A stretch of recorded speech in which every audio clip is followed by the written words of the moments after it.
No. Something is off. I've been tricked like a sucker. But by who?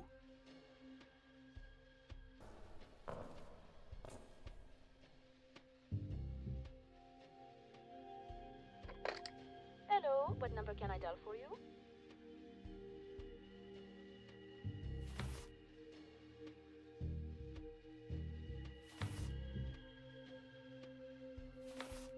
I'm sorry to disturb you, miss. Can you connect me to the Elysee, 1528? I want to speak to Sophia Blake. Right away, sir. Sophia Blake, who's speaking? Miss Blake? This is Gus McPherson. Can we meet? I'd like to clarify a few points with you. Meet me in an hour at the restaurant Chez Alexandre. We can talk there.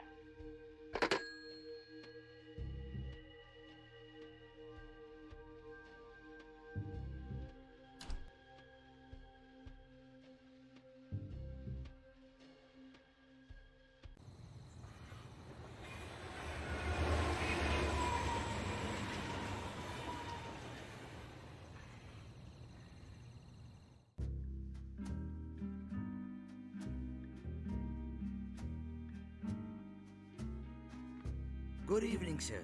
Welcome to Chez Alexandre. Can I do anything for you, sir?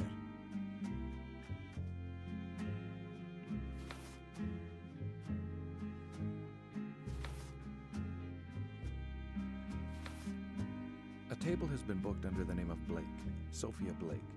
I'm here to meet up with the lady. My name is Gus McPherson. This way, please, sir. Miss Blake is waiting for you.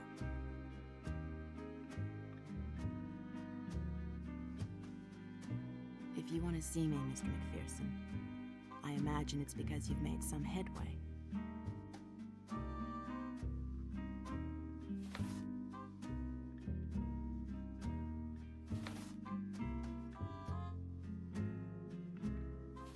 Actually, several new occurrences have come to light. Occurrences that require an explanation from you, Miss Blake. I don't understand, Mr. McPherson. What do you mean?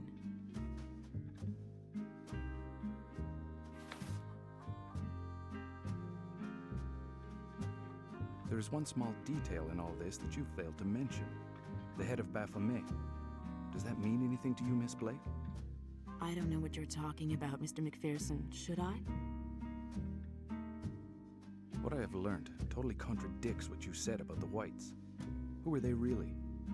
Ruby Whyte was my younger sister, and Regis Whyte was her husband. I already told you, Mr. McPherson.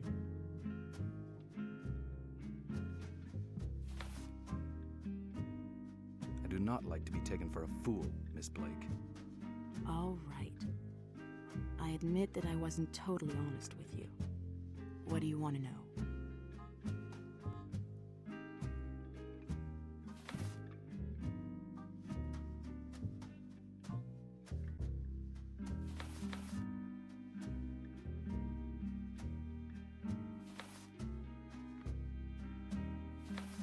Ruby and Regis Whyte never existed.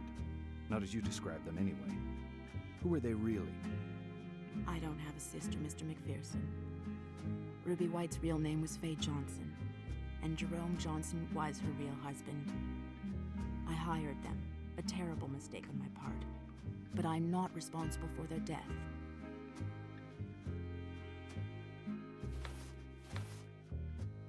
Who, in your opinion, killed the Whytes? The Whytes were criminals, Mr. McPherson. They made a foolish mistake. They're dead. Aside from their own carelessness, it can only be because of the man who is behind all of this, Grégoire de Alpin.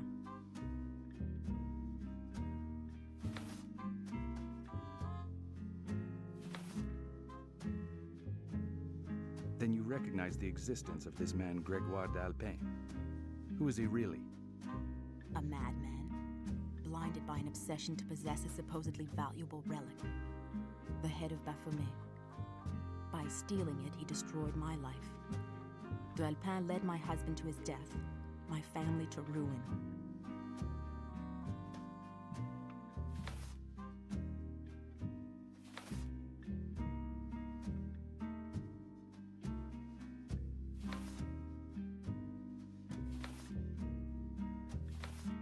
Why so many identities? They were professional con artists, Mr. McPherson. As soon as they occupied their room at the Hotel Orphée, they became the Whytes, a rich couple on vacation. It was also the signal that they had pulled it off. I was supposed to take delivery of the merchandise. Unfortunately, they were killed in the meantime. What were they doing in Paris? I want the truth, Miss Blake. They were supposed to retrieve the object that was stolen from me. Everything was planned in minute detail. They failed. Their death is a regrettable accident.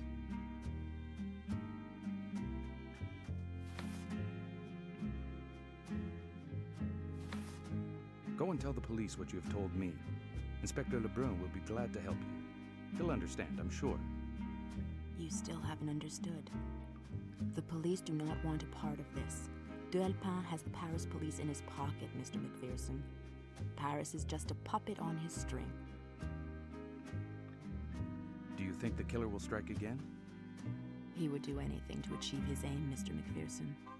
Everyone who has crossed his path is in danger. The man is insane. He'll kill again. You must understand that you are the only one who can stop him. We have to put an end to this madness. The object must be found before other heads roll.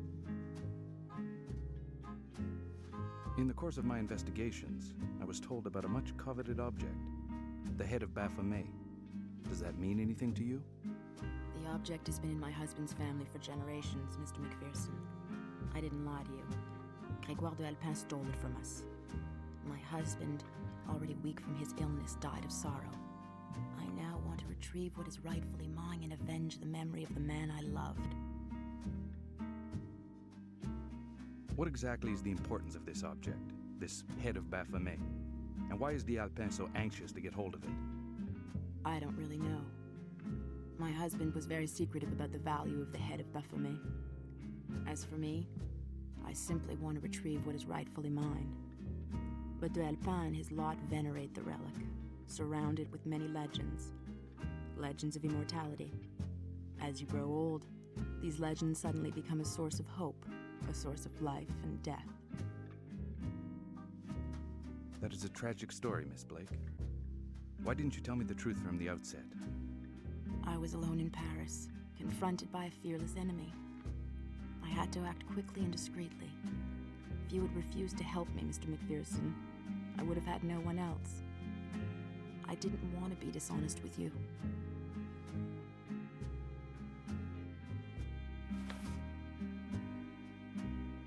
I agreed to work for you. I'll see the job through. You see, we can reach an agreement, Mr. McPherson.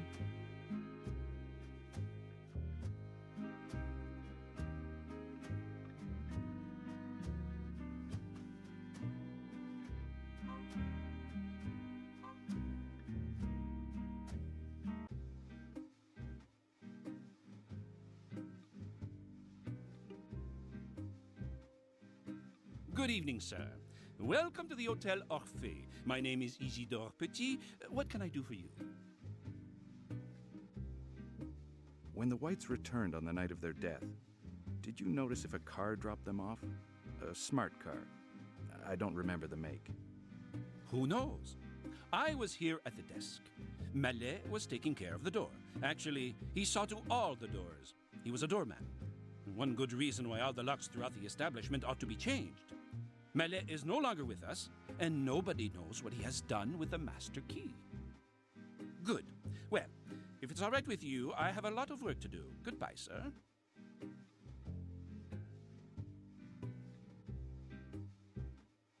Hello, what number can I dial for you? Forgive me, miss. I seem to have misplaced the number. Thanks all the same. If you want to talk to someone, you will need their number. Glad to be of service, sir. Goodbye.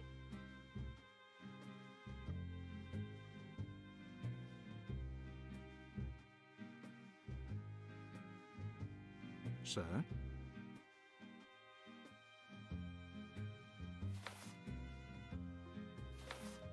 The man you identified is called Helouin. Jacques Helouin. Can you confirm your statement? Helouin? That's a funny name. And a private eye to boot. Now, I'm surprised. Quite a turnaround, isn't it? That is definitely why he came in here, no mistake. As for what happened to him afterwards, I have no way of knowing.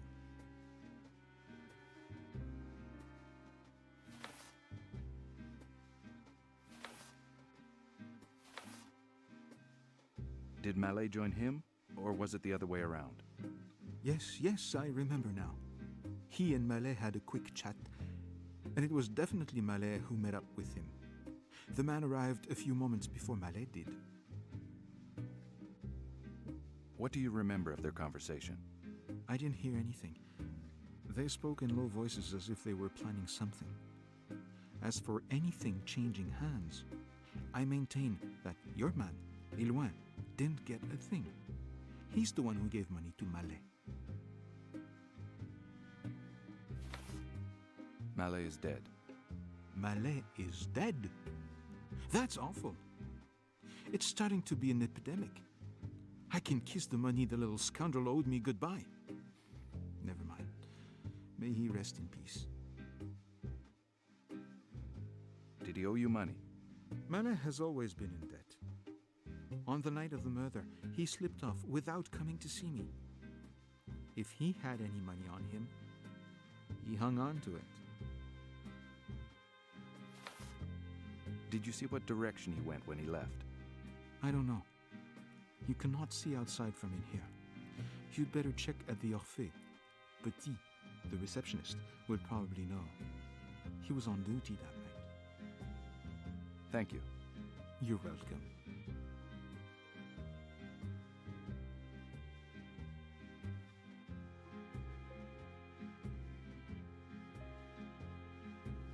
You again! Sir, I have nothing more to say to you.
A scandal rag beneath the door.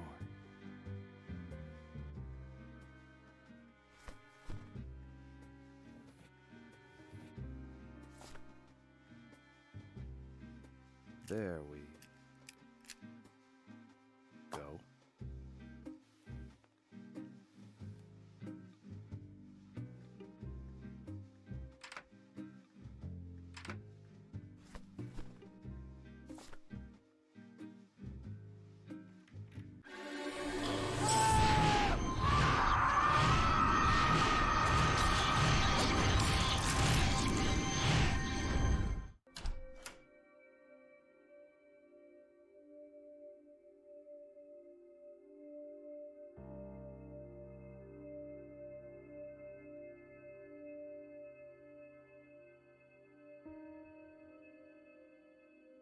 It's an engagement ring. How romantic. The engraving inside says, "To Faye with love." Who's Faye?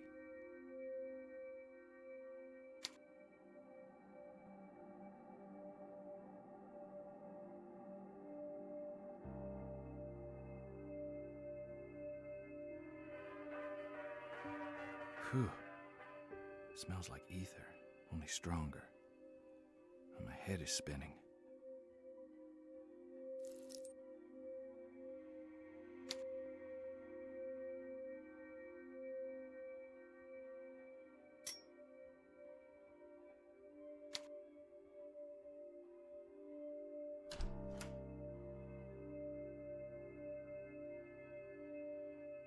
Looks like black hair dye.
There's no use.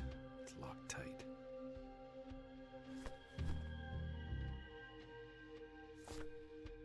Here it is, the right key. Pandora's secrets are all mine.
I must get past these alleys.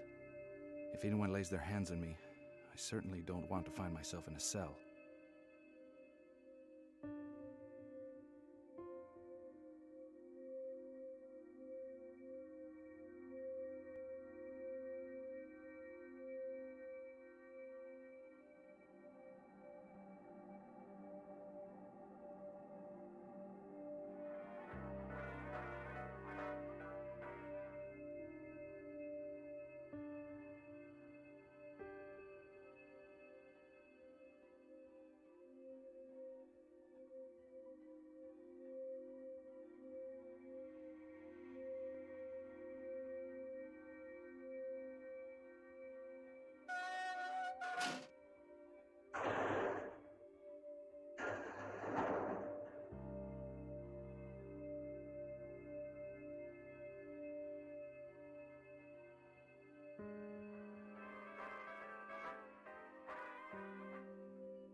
Mrs. Loiseau. Strange, I don't remember Helwine mentioning it.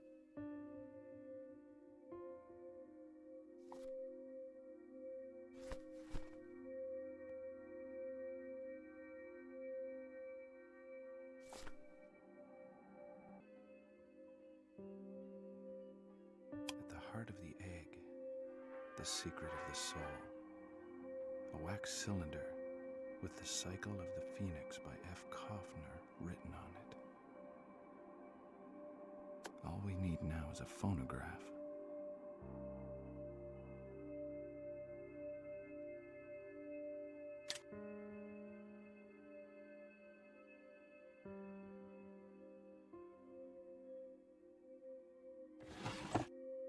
A medical file on a patient with initials G.E. Gracie Eaton? If she was a patient here, that means Helwine is telling the truth.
You are the detective, are you not?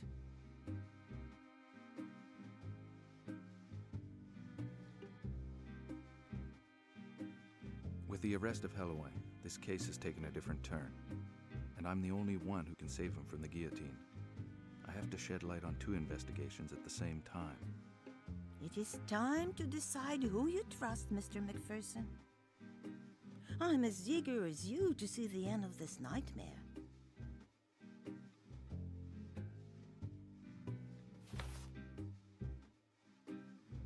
Mrs. Loiseau, you must know Dr. Kaufner. He's a psychoanalyst. For all I know, you're even one of his patients. Dr. Frank Kaufner. Are you interested in psychoanalysis in particular, or just in the part it played in the Whyte's case? He is also an influential member of the Brotherhood of the Supreme Order of the Rosy Cross. Did you know that?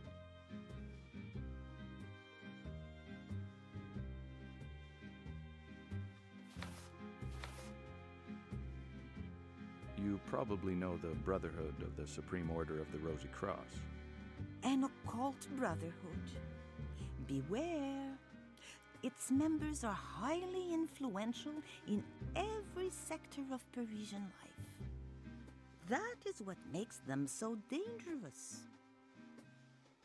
Contrary to what they'd have you believe, their occult knowledge is rather limited.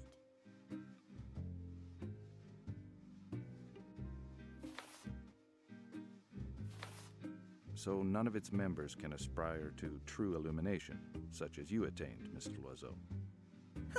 A brotherhood of puppets, manipulated by their supreme brother.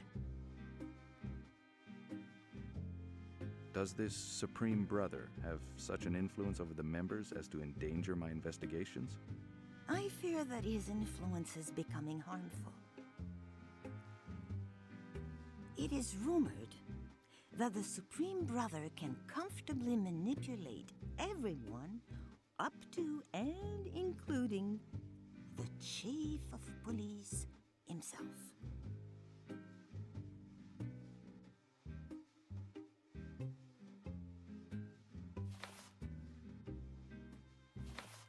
Lurking in the shadows from the beginning of my investigation. Gregoire d'Alpin is the Supreme Brother. I'm right, am I not? For a very long time, Gregoire de Alpin was the Supreme Brother, Mr. McPherson. But he has now given way to another.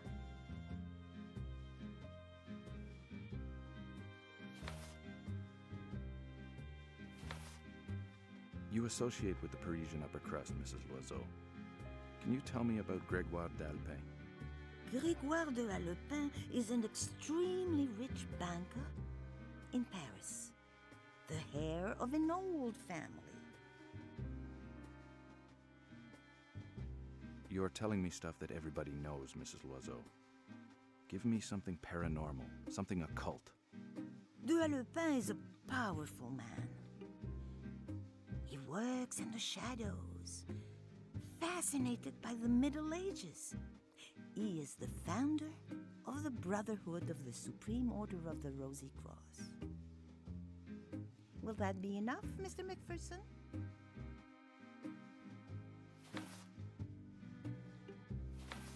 But where can I meet this character so important, this Gregoire d'Alpin?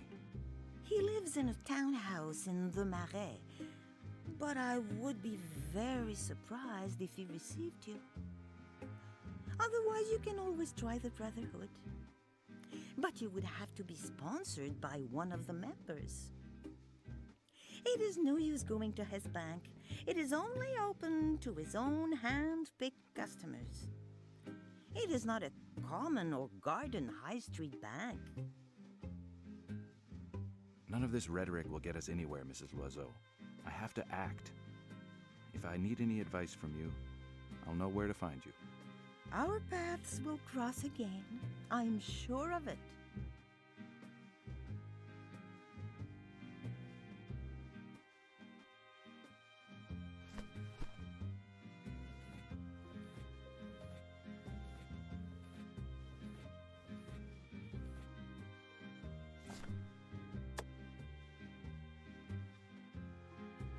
Did I realize how great an impact dealing with this man would have on me, on my career, on my own destiny? His soul has passed from body to body down through the centuries. The cycle of the phoenix. He is the phoenix, risen from the ashes.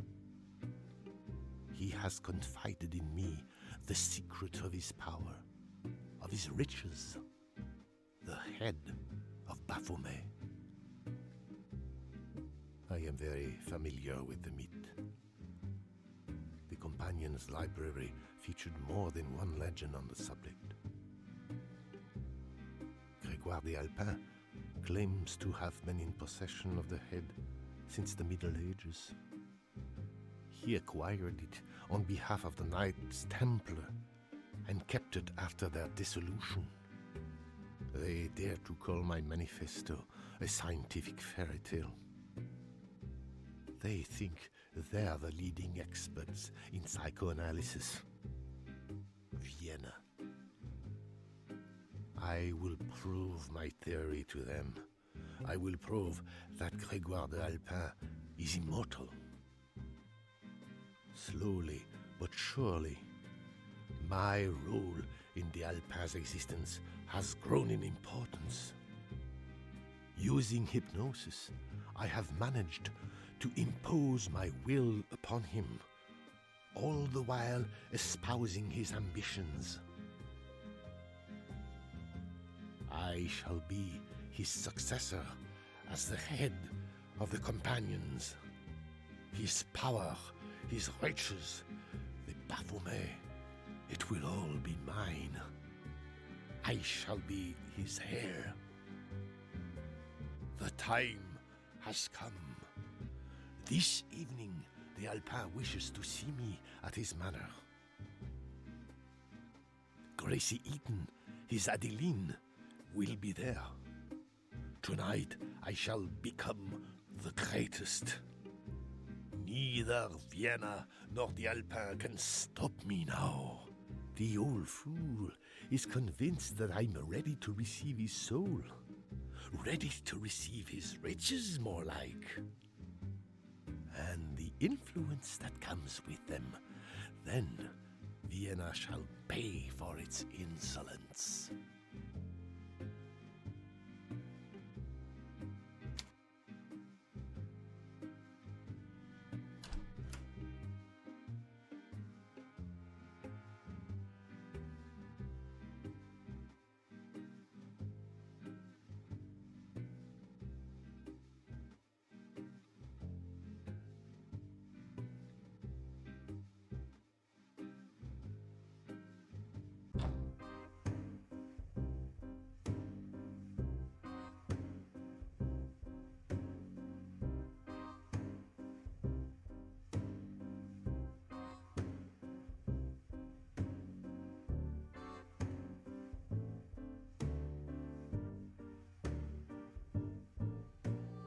Mac, you disappear for ages, then turn up without warning. You must be after something. Berenice, you're my little green fairy. With everything we've been through together, I know you'll always be here for me. You're the only person in Paris I can trust. So, Still the same sense of humor. I see the Parisian air inspires you.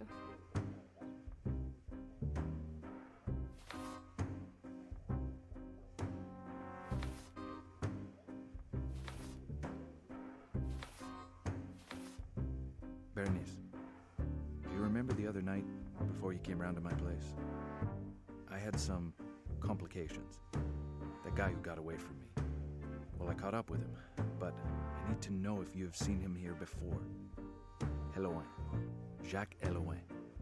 Yes, well, I think it was the same. He came asking questions a few days ago. I don't know.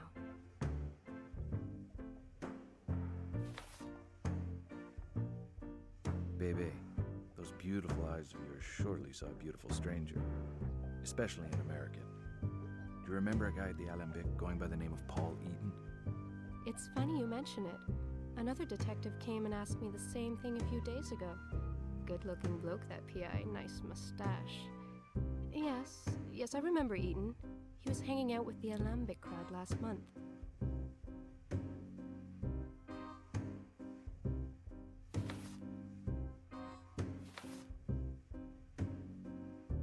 Berenice, it is vital you tell me everything you know about Paul Eaton.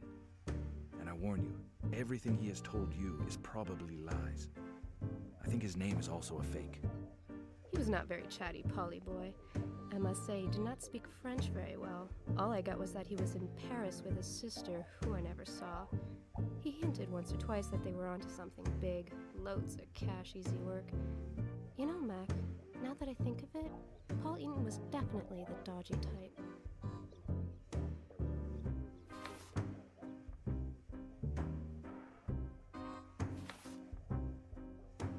Berenice, I think I'd better warn you.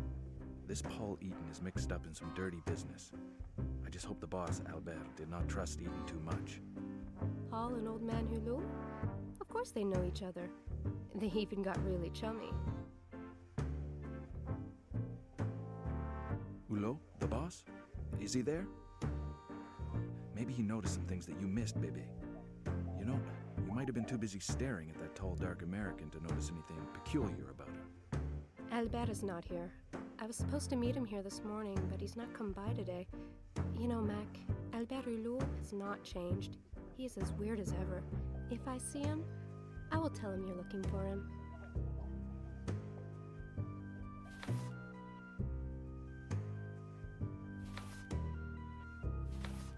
seriously.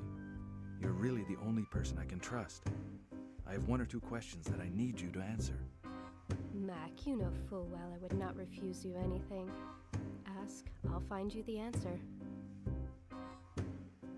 Have you seen anything of Paul Eaton since? No point getting all jealous, Mac. You're the only American in my heart. I've not seen Eaton here again. And as for Albert, the owner, I have no idea. I suspect Paul pulled off the scam of the century and fled to Borneo. Berenice, I'm just asking you to be careful.